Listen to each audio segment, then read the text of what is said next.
عليكم ورحمة الله وبركاته. إن الحمد لله الأكرم الذي خلق الإنسان وكرم وعلمه من البيان ما لم يعلم، فسبحان الذي لا يحصى امتنانه باللسان ولا بالقلم، ونشهد أن لا إله إلا الله وحده لا شريك له، ونشهد أن سيدنا وحبيبنا وشفيعنا ومولانا محمدا عبده ورسوله الذي أرسله بالحق بشيرا ونذيرا وداعيا إلى الله بإذنه وسراجا وقمرا منيرا.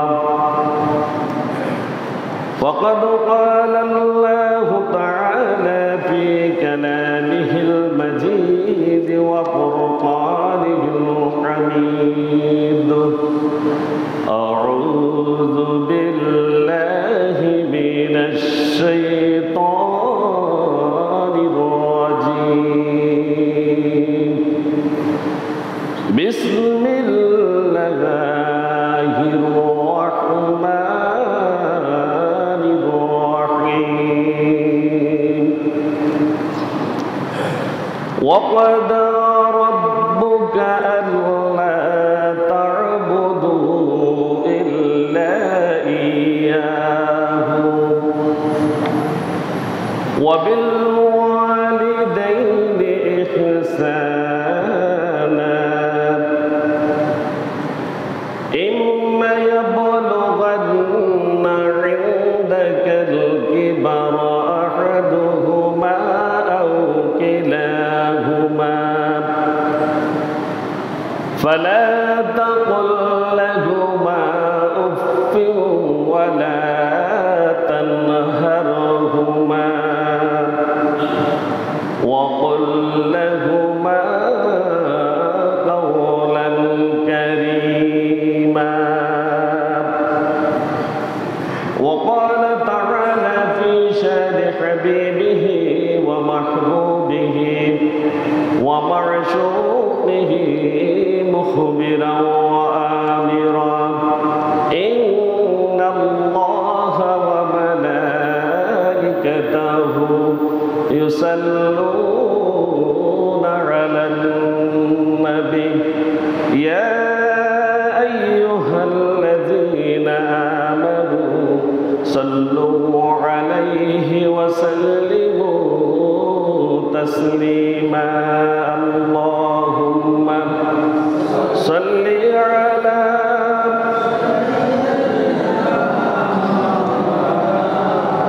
وعلى آل سيدنا مولانا محمد সাথে সকালে জোরে পড়ি: আল্লাহুম্মা সাল্লি আলা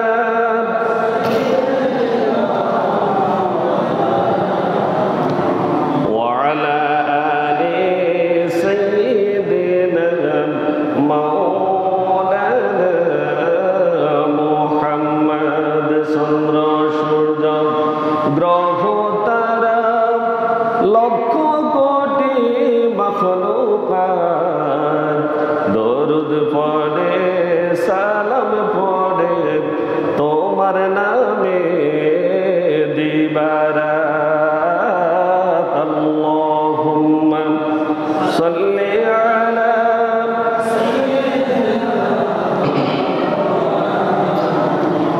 وعلى آل سيدنا مولانا محمد بلغ العلا بكماله كشف الدجى بجماله حسنت جميع خصاله صلوا عليه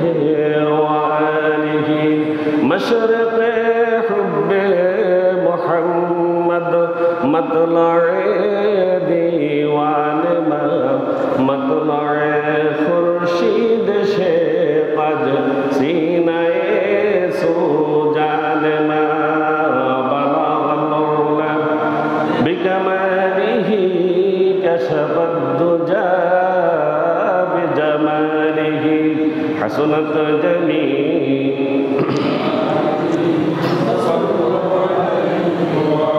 محمد سيد الكونين والثقلين والفريقين من عرب ومن عجم بلغ العلا بكماله كشف الدجى بجماله حسنت جميع خصاله صلوا عليه وآله ঐতিহ্যবাহী মধ্যম সলুয়া কেন্দ্রীয় জামে মসজিদে পবিত্র জুমার সালাত আদায় উপলক্ষে সমবেত সম্মানিত মুসল্লিয়ানে কেরাম, অত্র এলাকার সর্বস্তরের ধর্মপ্রাণ দিনদার পরহেজগার মুমিন মুমিনা ভাই বোনেরা, আসসালামু আলাইকুম ওয়া রাহমাতুল্লাহি ওয়া বারাকাতুহু। আল্লাহ তাআলার শুকরিয়া জ্ঞাপন করছি যে মহান আল্লাহ সুবহানাহু ওয়া তাআলা আমাদেরকে তার অসংখ্য গণিত বান্দা থেকে বাছাই করে আগেভাগে তার ঘর মসজিদে পবিত্র জুমার সালাত আদায় করার জন্য উপস্থিত হওয়ার সুযোগ দিয়েছেন। এই জন্য মহান মনিবের দরবারে অন্তর থেকে প্রত্যেকে শুকরিয়া আদায় করি, প্রত্যেকে বলি আলহামদুলিল্লাহ। দরুদ ও সালাম পেশ করছি বিশ্ব মানবতার মুক্তির দিশারি, বিশ্ব মানবতার বন্ধু, সর্বকালের সর্বশ্রেষ্ঠ মহামানব, সর্বশেষ নবী, নবীদের সর্দার হযরত মুহাম্মদ মুস্তাফা সাল্লাল্লাহু আলাইহি ওয়াসাল্লামের প্রতি সকলে পড়ি সাল্লাল্লাহু আলাইহি ওয়াসাল্লাম। সম্মানিত হাজরিন, অত্র এলাকার যত মুসল্লি পর্যন্ত মৃত্যুবরণ করেছেন, অত্র মসজিদে যারা নামাজ পড়েছেন, আল্লাহ সুবহানাহু ওয়া তাআলার কাছে প্রত্যেকের জন্য নাজাতের জন্য ক্ষমা চাচ্ছি। আমরা প্রত্যেকে ক্ষমা চাচ্ছি, প্রত্যেকে বলে আমিন। আল্লাহ সুবহানাহু ওয়া তাআলা আমাদের এক মুসল্লিকে আজ আমাদের মাঝ থেকে উঠিয়ে নিয়েছেন। তিনি আজ ফজরের সালাতে এখানে উপস্থিত ছিলেন। আমাদের মসজিদের পূর্ব পাশের বাড়ি জনাব হুমায়ুন, উনি ইন্তেকাল করেছেন। উনি আজকে ফজরেও আমার জানা মতে যতটুকু শুনেছি, মুসল্লি কেন কম হয় এই বিষয়ে তিনি প্রতিবাদ করেছেন। তিনি সালাতের প্রতি নিঃসন্দেহে আগ্রহী ছিলেন, ঠিক কিনা? সালাতের প্রতি তিনি মনোযোগী ছিলেন।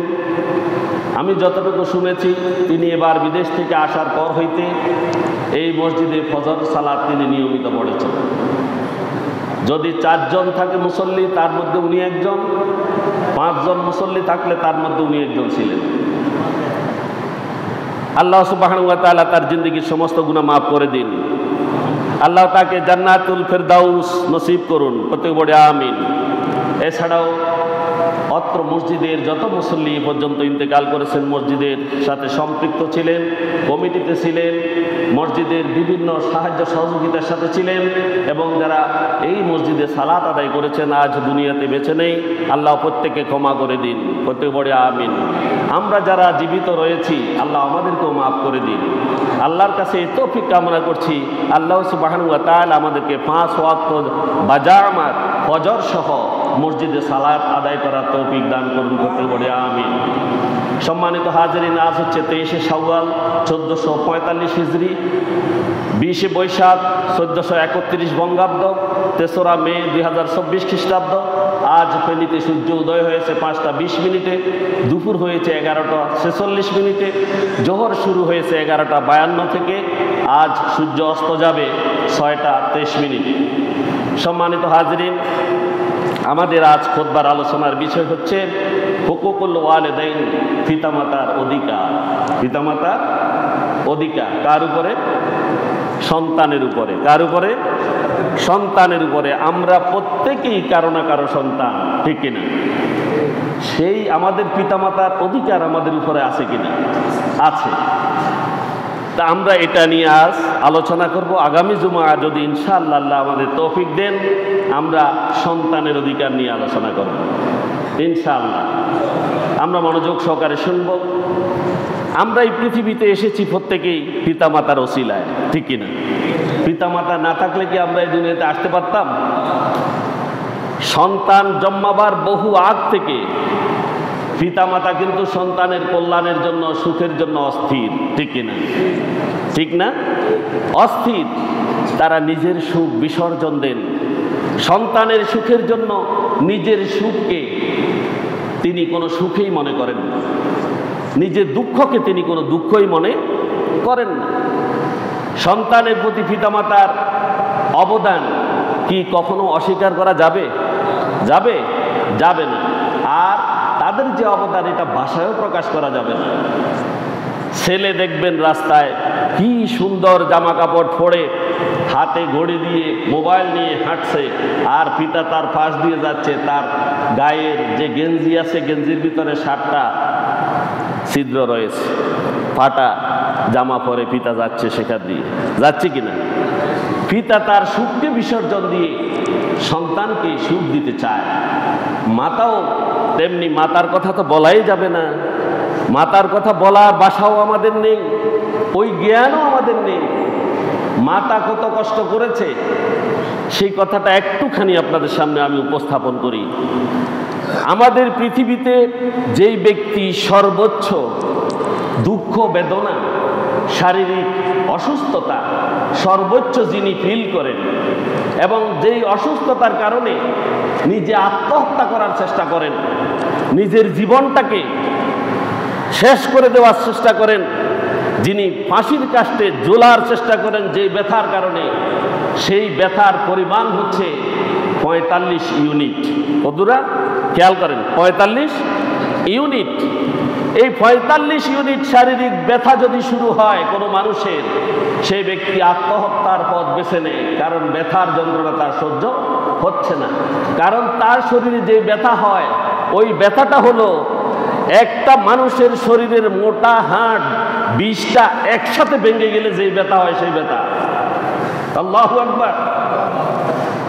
শরীরের মোটা হাড় যেগুলোতে নার্ভ সম্পৃক্ত, ওই রকম 20টা হাড় যদি একসাথে ভেঙে যায় যেই ব্যথা হয়, সেই ব্যথার পরিমাণ হচ্ছে 45 ইউনিট।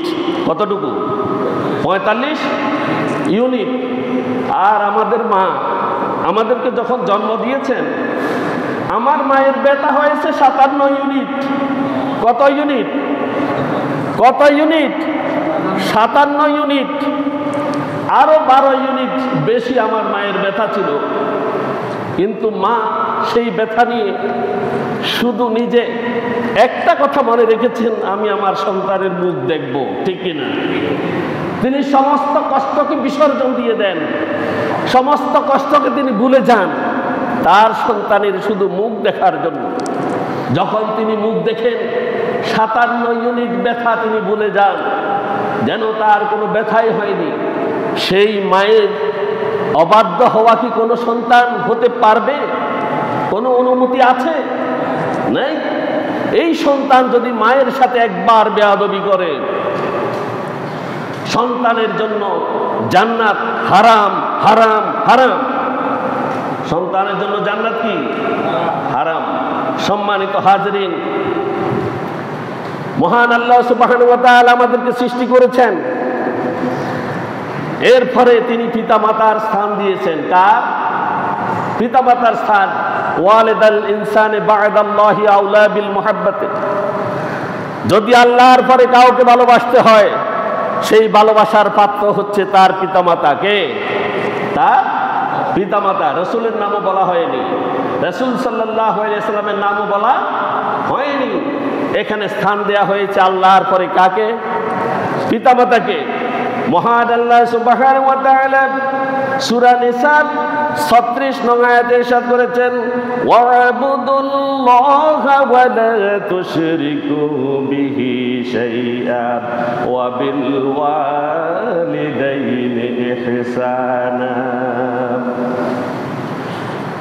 আল্লাহ সুবহানাহু ওয়া তাআলা বলেছেন, ওয়া'বুদুল্লাহা, তোমরা আল্লাহর ইবাদত করবে। কার ইবাদত?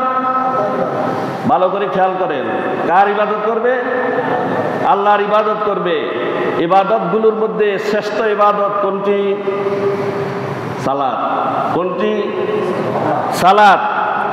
আজকে হুমায়ুন সাহেব ইন্তেকাল করেছেন, আমাদের প্রত্যেকের সাক্ষী, এবং এই সালাত তার জীবনের সঙ্গী হবে। সুবহানাল্লাহ। তিনি আজকে ফজর সালাত এখানে বাজামাত পড়েছেন, আমরা সাক্ষী দিচ্ছি। এবং তিনি সালাতের জন্য এখানে বারবার তিনি বলেছেন ফজরের সালাতে জামাতে নামাজ কম হয়। আমি তার কথার সুর ধরে বলতে চাই, তার রেখে যাওয়া কথা ধরে আমি বলছি, আমাদের এই মসজিদের আশেপাশে 40 বাড়ি হচ্ছে জারাল মসজিদ। 40 বাড়ি কি জারাল মসজিদ, মসজিদের প্রতিবেশী, মসজিদের প্রতিবেশী। তারা প্রত্যেকেই এই মসজিদে সালাত আদায় করবে। এই মসজিদ তাদের জন্য পক্ষের অথবা বিপক্ষের সাক্ষী হবে কাল ময়দানে মাহশরে। আমরা চাই এই মসজিদ আমাদের পক্ষে সাক্ষী হোক। কারা কারা চাই? আল্লাহ আমাদের প্রত্যেককে কবুল করুন।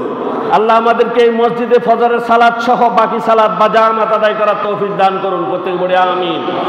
আমরা প্রত্যেকেই যতটুকু আমাদের কষ্ট হোক দুঃখ হোক, আমরা ফজরের সালাত বা জামাত মসজিদে আদায় করব ইনশাআল্লাহ। আল্লাহ আমাদের তৌফিক দান করুন। আল্লাহ বলছেন ওয়া'বুদুল্লাহ, তোমরা আল্লাহর ইবাদত করবে, আল্লাহ ইবাদত করবে, ওয়ালা তুশরিকু বিহি শাইআ, তার সাথে এই পৃথিবীর আর অন্য কিছুকে শরীক করবে না। আল্লাহর সাথে শরীক করা ব্যতীত আল্লাহর ইবাদত করতে হবে। আল্লাহকে বলছেন এটা হচ্ছে চূড়ান্ত ফয়সালা। এটা কি চূড়ান্ত ফয়সালা? বলেন এটা কি চূড়ান্ত ফয়সালা? তোমরা আল্লাহর ইবাদত করবে। কার? ওয়ালা তুশরিকু বিহি শাইআ, তোমার ইবাদতে অন্য কেউ শরীক হতে পারবে না। কোনো শরীক ছাড়াই তুমি আল্লাহর ইবাদত করবে। এটা আল্লাহর পক্ষ থেকে চূড়ান্ত ফয়সালা। কে বলছেন? আল্লাহ বলছেন। এরপরে বলছেন ওয়াবিল ওয়ালিদাইনি ইহসানা, আল্লাহর ইবাদত করা যেমন ফরজ, তেমনি পিতামাতার সাথে সদ্ব্যবহার করাও ফরজ। আল্লাহ তাআলা এটাও চূড়ান্ত ফয়সালা বলেছেন। সুবহানাল্লাহ। এটাও কি চূড়ান্ত ফয়সালা? পিতামাতা যদি কষ্ট দেয়, সন্তান অনেক কষ্ট পায়। পিতামাতা বুড়ো হয়ে গেছে, আরে তুমি যখন ছোট ছিলা তোমার কোনো অস্তিত্ব ছিল? সেই পিতামাতাই তোমার সমস্ত পাগলামি গ্রহণ করেছে, ঠিক কিনা? আর এখন পিতামাতা বৃদ্ধ হলে তার সাথে আচরণ রুক্ষ হয়ে যায়, কঠিন আচরণ করে। পিতামাতা বলে এদিকে যাওয়ার জন্য, যায় ওদিকে, যায় কিনা? ওই রকম যারা করে এরাই জাহান্নামী।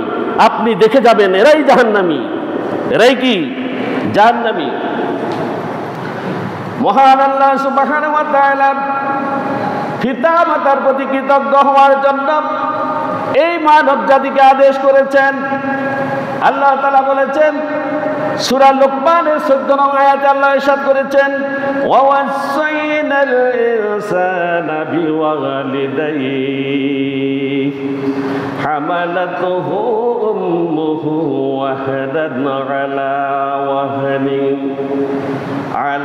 ওয়াহনি ওয়া ফিসালুন ফি আমাইন আনিশকুর লি ওয়া লিওয়ালিদাইকা ইলাইয়াল মাসির।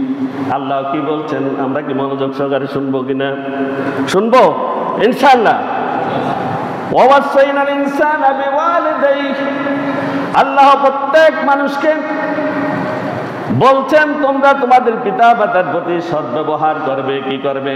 সদ্ব্যবহার করবে। আল্লাহ আদেশ করেছেন, এটা আল্লাহ তাআলার ফয়সালা। আল্লাহ তাআলা ফয়সালা ওয়াসাইনাল ইনসানা বিওয়ালিদাইহি, তোমরা তোমাদের পিতা মাতার প্রতি সদ্ব্যবহার করবে। কি করবে? সদ্ব্যবহার করবে। হামালাতুহু উম্মুহু ওয়াহাদান আলা ওয়াহনি, হামালাতুহু, তোমাকে তোমার মা পেটে বহন করেছে। পেটে বহন করেছে কিনা? বহন করেনি। তোমার মা তোমাকে পেটে বহন করেছে। উম্মুহু, তোমার মা, ওয়াহাদান আলা ওয়াহনিন, কষ্টের পর কষ্ট স্বীকার করে। ঠিক কিনা? মা কি কষ্ট স্বীকার করেছে কিনা? করে নাই। আপনারা যখন শিশু ছিলেন হয়তো বুঝেননি, যখন পিতা হয়েছেন, যখন স্বামী হয়েছেন, তখন স্ত্রীর কি অবস্থা হয়েছে, আপনার সন্তান যখন পেটে এসেছে তখন আপনারা কি দেখেননি কি কষ্ট করেছে?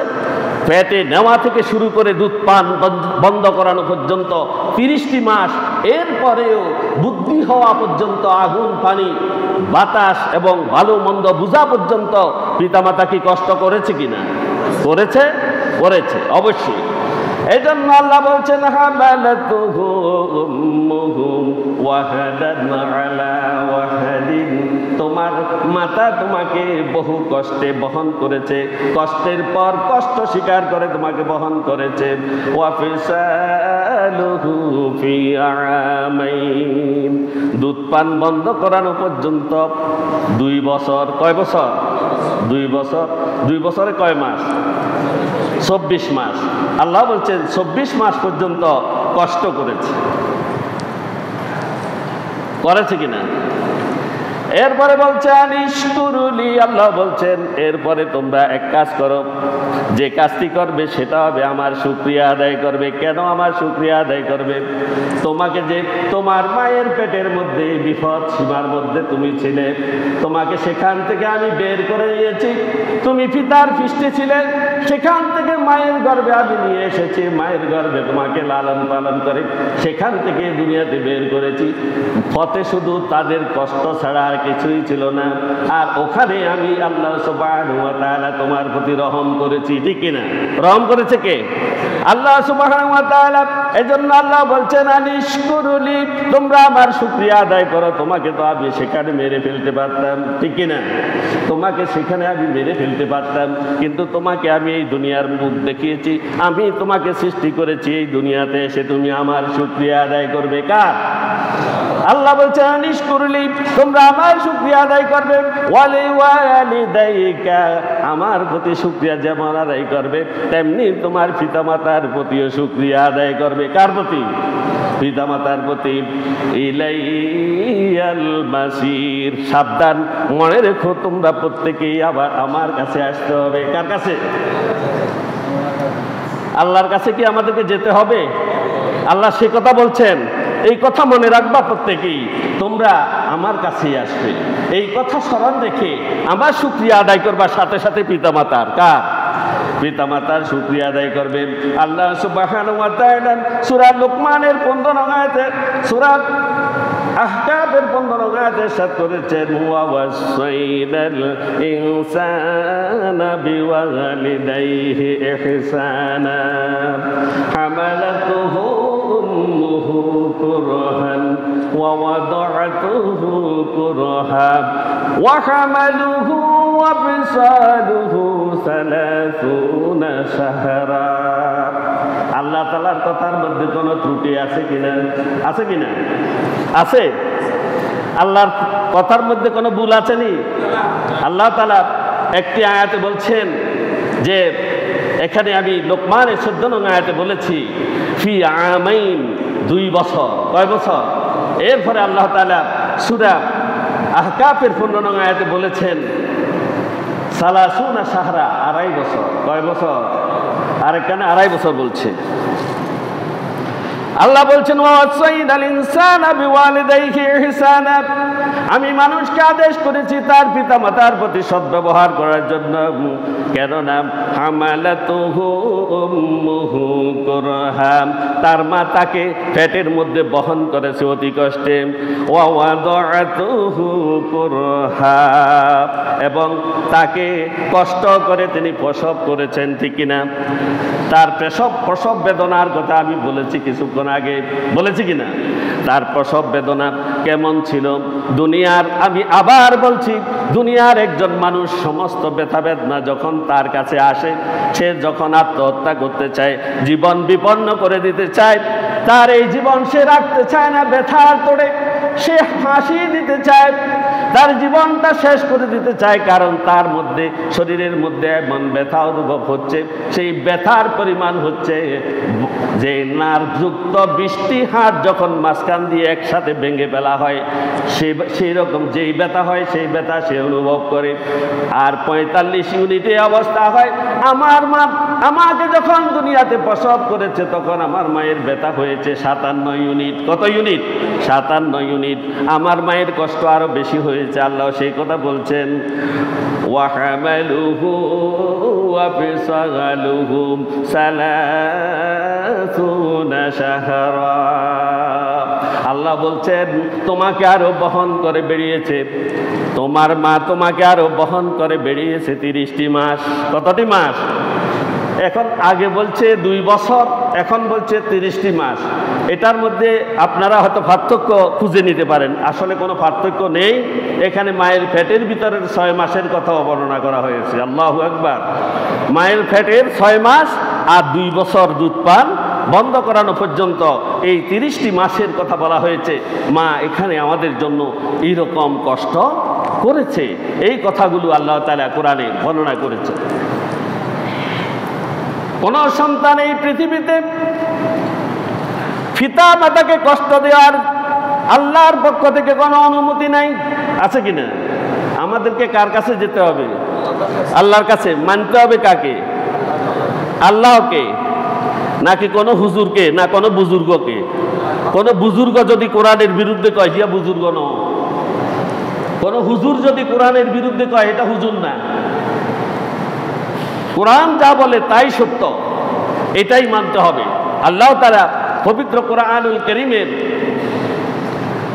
সূরা বনী ইসরাঈলের 23 নং আয়াতে ইরশাদ করেছেন, আল্লাহ তাআলা বলেছেন, ওয়াকাদা রাব্বুকা আল্লা তা'বুদু ইল্লা ইয়্যাহু ওয়া বিল ওয়ালিদাইনি ইহসানা ইম্মা ইয়াবলুগান্না ইনদাকাল কিবারা আহাদুহুমা আও কিলাহুমা ফালা তাকুল লাহুমা উফ ওয়ালা তানহারহুমা وقل لهما قولا كريما। আল্লাহ বলছেন, ওয়াসাইনাল ইনসান ওয়াকাদা রাব্বুকা, তোমার রব তোমাকে আদেশ করেছেন, তোমার রব তোমাকে আদেশ করেছেন, মানে চূড়ান্ত ফয়সালা, চূড়ান্ত ফয়সালা।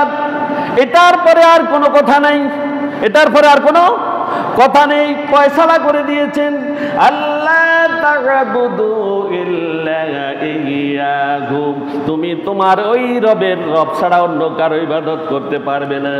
ওয়া বিল ওয়ালিদাইনি ইহসানা, এরপরেই তুমি তোমার পিতামাতার সাথে সদ্ব্যবহার করবে। আল্লাহর ইবাদতের পরে যেই কথা বলা হয়েছে পিতামাতার সাথে সদ্ব্যবহার করার কথা, ওই পিতামাতার সাথে যদি অসৎ ব্যবহার হয়ে যায় তাহলে আল্লাহর চূড়ান্ত ফয়সালার উপরে কি করা হয়? হাত দেয়া হয়, ঠিক কিনা? আল্লাহর চূড়ান্ত ফয়সালার উপরে যদি কেউ হাত দেয় তাহলে তার জন্য জাহান্নাম নির্ধারিত রয়েছে।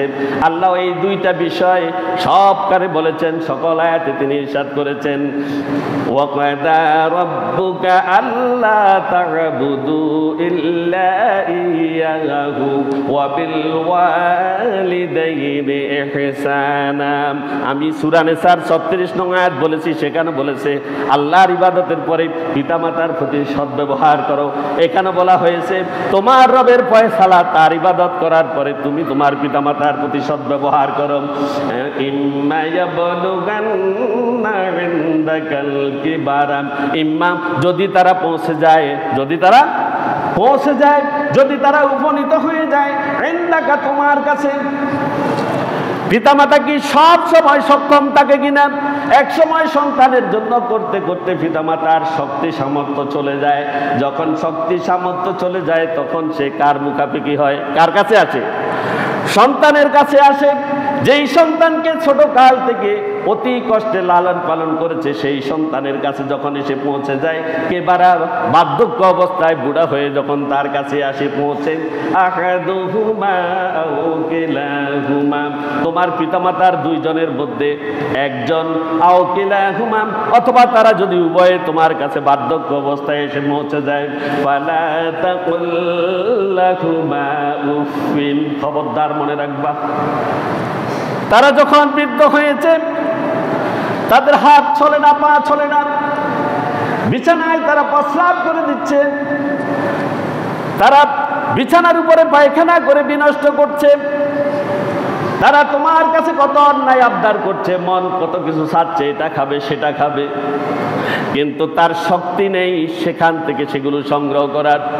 যখন সন্তানের কাছে চলে এসেছে, সন্তানকে যখন বলা হয়েছে তোমার পিতামাতা যদি তোমাকে সকল দিক থেকে কষ্ট দেয়, ফালা তাকুল লাহুমা উফিন, সাবধান, আমি আল্লাহ তোমাকে খবরদার করে দিচ্ছি, তাদের এই দুঃখ কষ্টের কারণে তুমি মুখ দিয়ে উফ শব্দ উচ্চারণ করবে না।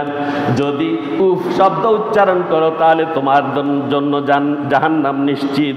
কি? জান্নাত হারাম, জাহান্নাম নিশ্চিত হয়ে যাবে।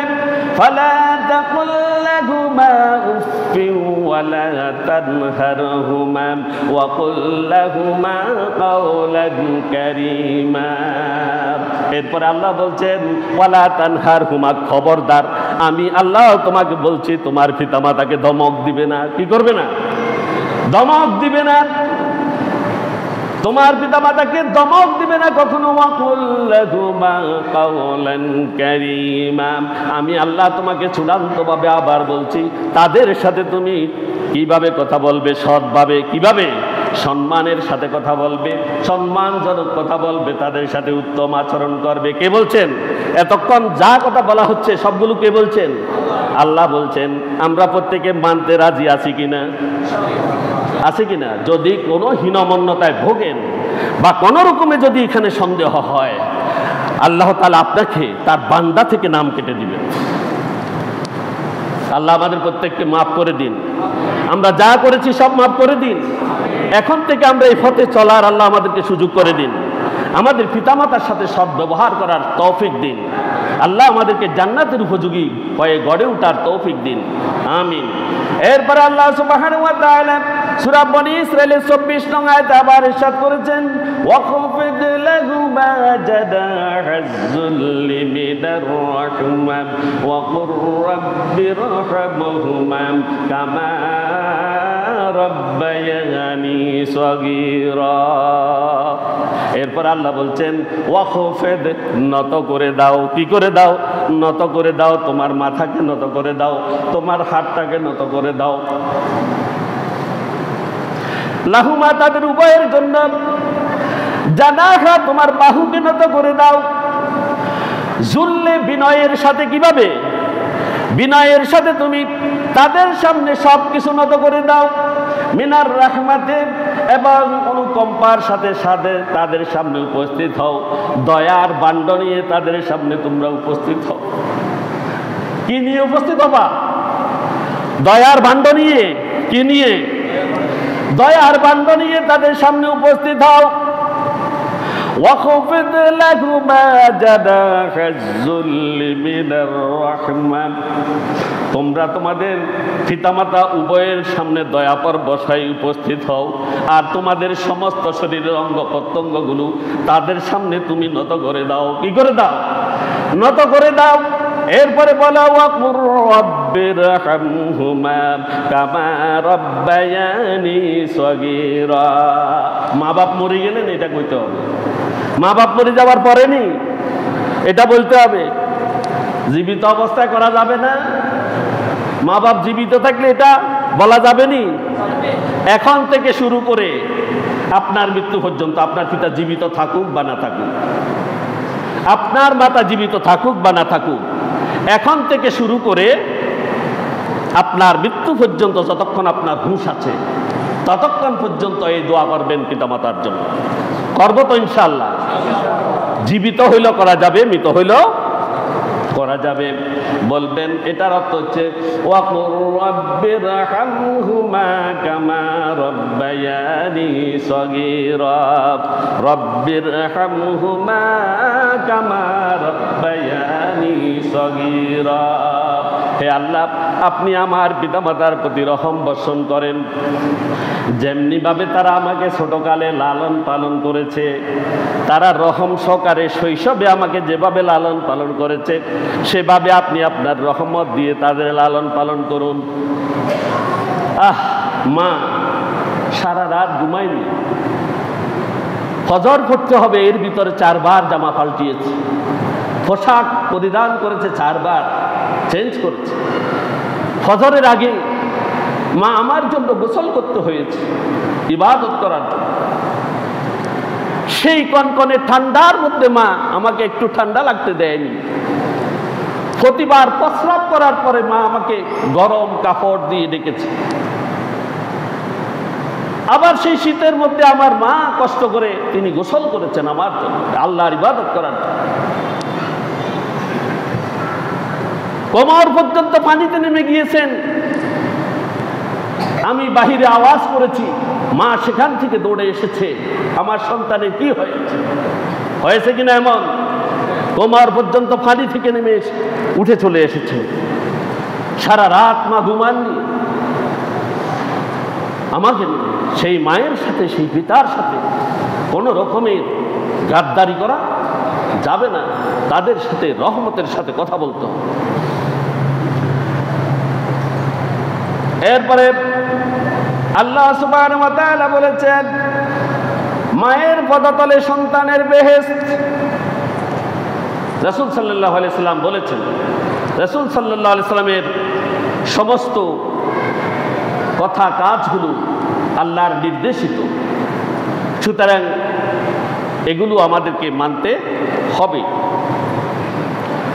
عن معاوية بن جاهم السلمي أن جاهم جاء إلى النبي صلى الله عليه وسلم فقال يا رسول الله أردت أن أغزو وقد جئت أستشيرك فقال هل لك من أمي قال نعم قال رسول الله صلى الله عليه وسلم فالزمها فإن الجنة تحت رجليها।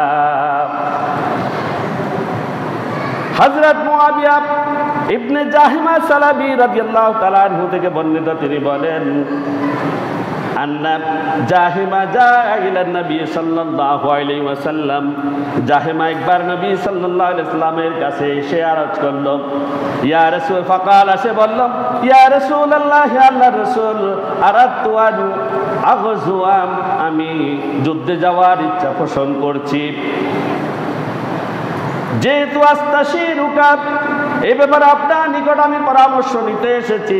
ফাকালা রাসূলুল্লাহ সাল্লাল্লাহু আলাইহি ওয়াসাল্লাম হাল লাকা মিন উম্মি, রাসূল সাল্লাল্লাহু আলাইহি ওয়াসাল্লাম তাকে জিজ্ঞাসা করলেন, তোমার মা আছে কিনা, তোমার মা আছে? রাসূল এই কথা তাকে জিজ্ঞেস করলেন। ফাকালা, তিনি বললেন, নাম, হ্যাঁ। কালা রাসূলুল্লাহ সাল্লাল্লাহু আলাইহি ওয়াসাল্লাম, রাসূল সাল্লাল্লাহু আলাইহি ওয়াসাল্লাম বলছেন, ফাআলজাবাহা, যাও যাও, বাড়িতে যাও, তুমি তাকেই ধরে পড়ে থাকো, তুমি তাকেই ধরে পড়ে থাকো। এরপর রাসূল বললেন, ফাইন্নাল জান্নাতা তাহতা রিজলাইহা, কেননা জান্নাত তার পায়ের কাছে রয়েছে। কোথায় জান্নাত? কোথায়? আল জান্নাতু তাহতা আকদামিল উম্মিহাত, জান্নাত মায়ের পায়ের তলদেশে অবস্থিত। কোথায়? সন্তানের জান্নাত কোথায়? মায়ের পায়ের তলায়, নিচে। পিতামাতাকে দান করতে হবে। কি রকম দান?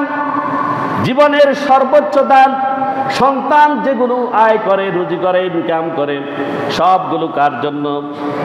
পিতামাতা যতদিন জীবদ্দশাতে থাকবে তাদের জন্য। কাদের জন্য? পিতামাতাদের জন্য। এরপরে আরো ব্যাপার আছে, পিতামাতা ছাড়াও অন্যান্য খাত রয়েছে। আল্লাহ সুবহানাহু ওয়া তাআলা এই ক্ষেত্রে মানুষকে স্টেপ বাই স্টেপ কিছু পথ নির্দেশনা দিয়েছেন। সেগুলো হচ্ছে, আল্লাহ সুবহানাহু ওয়া তাআলা সূরা বাকারার 215 নং আয়াতে ইরশাদ করেছেন, ইয়াসআলুনাকা মাযা ইউনফিকুন, লোকেরা আপনাকে জিজ্ঞেস করবে, হে নবী, আপনাকে তারা জিজ্ঞেস করে বলবে তারা কি ব্যয় করবে, তারা কি ব্যয় করবে। কুল মা আনফাকতুম মিন খাইরিন ফালিল ওয়ালিদাইন, তোমরা ধন সম্পদ হতে যা ব্যয় করবে তা করবে তোমাদের পিতামাতার জন্য। উত্তম ব্যয় হচ্ছে কাদের জন্য? কার জন্য? উত্তম ব্যয়টা কার জন্য? পিতামাতার জন্য। এরপরে বলছে ওয়াল আকরাবিন মিন খায়রিল ফালিল ওয়ালিদাইনি ওয়াল আকরাবিন ওয়াল ইয়াতামা ওয়াল মাসাকিন ওয়া ইবনাস সাবিল ওয়া মা তাফআলু মিন খায়রিন ফাইন্নাল্লাহা বিহি আলিম। আল্লাহ তাআলা বলছেন, রাসূল আপনাকে যখন লোকেরা তারা কিভাবে তাদের ব্যয় করবে সেই কথা যখন তারা আপনাকে প্রশ্ন করবে, জিজ্ঞেস করবে, তখন আপনি বলেন প্রথম তোমার উত্তম ব্যয় হচ্ছে তোমার পিতামাতার জন্য। কার জন্য? পিতামাতার জন্য। এরপরে দ্বিতীয় নাম্বার যেটা, সেটা হচ্ছে আকরাবিন। আকরাবিন বলতে নিকট আত্মীয় স্বজন। নিকট আত্মীয় কারা? নিজের ভাই বোন, রক্ত সম্পর্কীয় যারা আত্মীয় এরা, রক্ত সম্পর্কীয় যারা আত্মীয় এরা নাকি? এখন তো আমাদের শ্বশুর বাড়ির দিকে খেয়াল বেশি, ঠিক কিনা? শ্বশুর বাড়ির দিকে খেয়াল বেশি। এরা কিন্তু ওই যে রেহেম, যেগুলো সঠিক আত্মীয় যারা, তারা হচ্ছে রক্ত সম্পর্কীয় আত্মীয়, রক্ত সম্পর্কীয় আত্মীয়। এখন তো আমাদের দেশে একটা রেওয়াজ হয়ে গেছে, রক্ত সম্পর্কীয় আত্মীয়গুলো বাদ দিয়ে আমরা শ্বশুর বাড়ির দিকে ছুটে যাই বেশিরভাগ। ওইদিকের আত্মীয়ের বেশি সেবা করি বউয়ের মন পাওয়ার জন্য, ঠিক কিনা? ওদেরকেও করবেন, ওদেরও অধিকার আছে। তবে প্রথম রক্ত সম্পর্কীয় এদেরকে দেখবেন পিতামাতার পরে। এরপরে অধিকার আছে এতিমদের, ওয়াল মাসাকিন এবং মিসকিনদের, ওয়াবনাস সাবিল এবং পথিকদের। ওয়া মা তাফআলু মিন খায়রিন ফাইন্নাল্লাহা বিহি আলিম। সবচেয়ে বড় কথা হলো আমাদের অন্তরের খবর কে জানেন? কে জানেন? আমি কি ভালো করছি না মন্দ করছি, কি কারণে কাজটি করছি, লোক দেখানো করছি না আল্লাহর খুশির জন্য করছি, কি জন্য করছি, বউয়ের খুশির জন্য করছি না দুনিয়ার মানুষ আমাকে বড় বলবে জন্য করছি, সবগুলোকে জানেন আল্লাহ সুবহানাহু ওয়া তাআলা। তোমরা যে সকল সৎকর্ম করো না কেন, আল্লাহ সুবহানাহু ওয়া তাআলা সে সম্পর্কে খবর রাখেন, তিনি সব কিছু জানেন, ঠিক কিনা? আল্লাহ সেই কথা বলছেন। তাহলে খরচ করতে হবে পিতামাতার জন্য। কি করতে হবে? এরপরে পিতামাতার জন্য আরো দোয়া করতে হবে। আল্লাহ সুবহানাহু ওয়া তাআলা পবিত্র কোরআনুল কারীমে পিতামাতার জন্য আরো কিছু দোয়ার আয়াত তিনি দিয়েছেন। আল্লাহ সুবহানাহু ওয়া তাআলা সূরা ইব্রাহিমের 41 নং আয়াতে ইরশাদ করেছেন, রাব্বানা গফিরলি ওয়া লিওয়ালিদাইয়া ওয়া লিল মুমিনিনা ইয়াওমা ইয়াকুমুল হিসাব। আল্লাহ সুবহানাহু ওয়া তাআলা মানুষকে শিখিয়ে দিচ্ছেন দোয়া করার জন্য। রব্বানা, হে আমাদের প্রতিপালক, ইগফিরলি, আপনি আমাকে ক্ষমা করে দিবেন, আপনি আমাকে ক্ষমা করে দিবেন। ওয়ালিদাইয়া, আপনি আমার পিতামাতাকে ক্ষমা করে দিবেন। ওয়ালিল মুমিনিনা ইয়াওমা ইয়াকুমুল হিসাব, ওয়ালিল মুমিনিনা, দুনিয়ার সকল মুমিন নরনারীকে আপনি ক্ষমা করে দিবেন। ইয়াওমা ইয়াকুমুল হিসাব, যেদিন আমাদের হিসাব কায়েম হবে, যেদিন আমাদের হিসাব কায়েম হবে, সেদিন আপনি আমাকে, আমার পিতামাতাকে এবং সমস্ত মুমিনদেরকে ক্ষমা করে দিবেন। এরপর আল্লাহ সুবহানাহু ওয়া তাআলা সূরা নূহের 28 নং আয়াতে মানব জাতিকে আরো শিখিয়ে দিচ্ছেন দোয়া করার জন্য। রাব্বিগফিরলি ওয়া লিওয়ালিদাইয়া ওয়া লিমান দাখালা বাইতিয়া মুমিনাও ওয়া লিল মুমিনিনা ওয়াল মুমিনাত। আল্লাহ সুবহানাহু ওয়া তাআলা মানব জাতিকে শিখিয়ে দিচ্ছেন, মানব জাতি বলবে রাব্বিগফিরলি, হে রব আপনি আমাকে ক্ষমা করে দিন। ওয়ালিওয়ালিদাইয়া, আপনি আমার পিতামাতাকে ক্ষমা করে দিন। ওয়ালিমান দাখালা বাইতিয়া মুমিনান, আর যে ব্যক্তি মুমিন হয়ে আমার ঘরে প্রবেশ করবে তাকে ক্ষমা করে দিন। যে ব্যক্তি মুমিন হয়ে আমার ঘরে প্রবেশ করবে তাকে ক্ষমা করে দিন। ওয়ালিল মুমিনিনা ওয়াল মুমিনাত, আর সারা পৃথিবীর যত মুমিন মুমিনাত রয়েছে আপনি প্রত্যেককে ক্ষমা করে দিন। এরপরে আল্লাহ, ওই কথা তো আমরা বলেছি, বনি ইসরাঈল রব্বিরহামহুমা কামা রাব্বায়ানি সগীরা,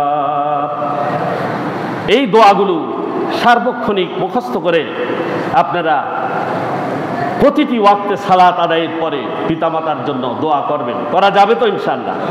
আমি আর 3 মিনিট কথা বলবো। عن أبي هريرة رضي الله تعالى عنه قال قال رسول الله صلى الله عليه وسلم رغم أنفه ثم رغم أنفه ثم رغم أنفه قيل من يا رسول الله صلى الله عليه وسلم من أدرك والديه عند الكبر أحدهما أو كلاهما ثم لم يدخل الجنة। হযরত আবু হুরায়রা রাদিয়াল্লাহু তাআলা আনহু থেকে বর্ণিত, রাসূলুল্লাহ সাল্লাল্লাহু আলাইহি ওয়াসাল্লাম বলেছেন, ইরশাদ করেছেন, রাগেমা আনফুহু, তার নাক দুলায় মলিন হোক, তার মানে সে ধ্বংস হয়ে যাক। সুম্মা রাগেমা আনফুহু, সুতরাং তার নাক ধ্বংস হয়ে যাক, দুলায় মলিন হয়ে যাক। সুম্মা রাগেমা আনফুহু, তার নাক দুলায় মলিন হয়ে যাক। ইলামাইয়া রাসূলুল্লাহ সাল্লাল্লাহু আলাইহি ওয়াসাল্লাম, সাহাবীরা জিজ্ঞাসা করলেন, ইয়া রাসূলুল্লাহ, কোন ব্যক্তির নাক দুলায় মলিন হোক, কোন ব্যক্তি ধ্বংস হয়ে যাক আপনি এই বদদোয়া করছেন?